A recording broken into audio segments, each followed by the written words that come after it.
আসসালামু আলাইকুম রহমতুল্লাহি বারকাত। আমার ভিডিওগুলো দেখতে থাকুন, দেখতে দেখতে ভালো লাগে, ভালোবাসা হয়ে যাবে ইনশাআল্লাহ। প্রিয় দর্শক,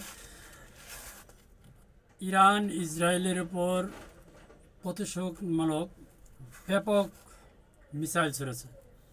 ইসরায়েলের দক্ষিণ অঞ্চলে একটা বিদ্যুৎ কেন্দ্র আছে, সেই বিদ্যুৎ কেন্দ্র একদম ঘুরিয়ে দিয়েছে। আপনারা জানেন যে সেই বিদ্যুৎ কেন্দ্র থেকে এই যুদ্ধের যে জ্বালানি, সেখান থেকে জ্বালানি সংগ্রহ করা হয়। সেই বিদ্যুৎ কেন্দ্র একদম ঘুরিয়ে দেওয়া হয়েছে। আর ইতিমধ্যেই গতকালকে ডোনাল্ড ট্রাম্পের এক টুইটে ডোনাল্ড ট্রাম্প নিজেই পোস্ট করছেন যে ইরান এবং ইসরায়েল দুপক্ষ থেকেই যুদ্ধবিরতির আলোচনা চলছে এবং আলোচনা সাপেক্ষে তারা রাজি হয়েছে যুদ্ধবিরতির জন্য। তো এখন আমি যখন নিউজ করছি তখন সম্ভবত অলরেডি যুদ্ধবিরতি হয়ে গেছে। তবে যুদ্ধবিরতির ঠিক আগ মুহূর্তে এমন হামলা চালিয়েছে ইরান ইসরায়েলে, দক্ষিণাঞ্চল পুরো মোটামুটি একদম গাজার মতো করে দিয়ে দিয়েছে। তো বন্ধুরা, এই যুদ্ধে আসলে সকলকে হলো এটাও আসলে বলা যায় না, কারণ কেননা দু দেশের মধ্যেই ক্ষতিগ্রস্ত হয়েছে, তবে বেশি ক্ষতিগ্রস্ত হয়েছে ইসরায়েল। আসলে ভাবছিল কি জানেন, ওই যে এলাকার মধ্যে আছে না যে একটু মোরল থাকলে মানে মোরলগিরি দেখাইলাম, কিন্তু যার সাথে মোরলগিরি দেখাইলো সে আসলে এই মোরলগিরিটা কতটুকু নিবে এটাকে বুঝতে হয়।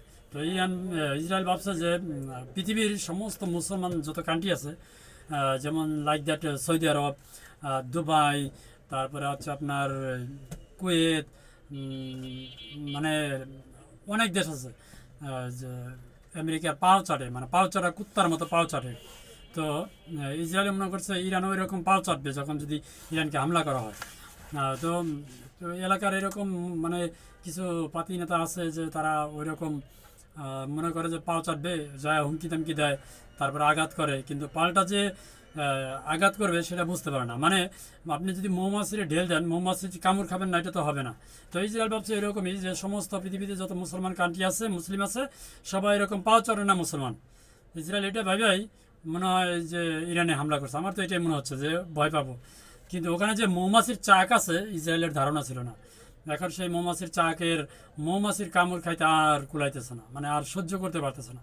ইতিমধ্যে আপনারা ইসরায়েলের যে ভিডিওগুলো সেগুলো দেখছেন, একদম গাজার চাইতেও ভয়ানক অবস্থা হয়ে গেছে। প্রতিদিন তো হাজার হাজার মানুষ, এই বিগত 10 দিন যুদ্ধে হাজার হাজার ইসরায়েলি মানে এই আমরা আছি না যে যেরকম যে বিদেশ ভ্রমণ করে মানুষ, যেগুলাকে বলে মানব পাচার করে বিদেশ ভ্রমণ করে, যারা পলায় বা ভ্রমণ করে, ওই রকমভাবে মানে নিজের দেশ থেকে নিজেরা পালিয়ে যাচ্ছে জাহাজের ভিতরে করে। এরকম হাজার হাজার ইসরায়েলি বাহিনী, ইসরায়েলি জনগণ পালাই গেছে।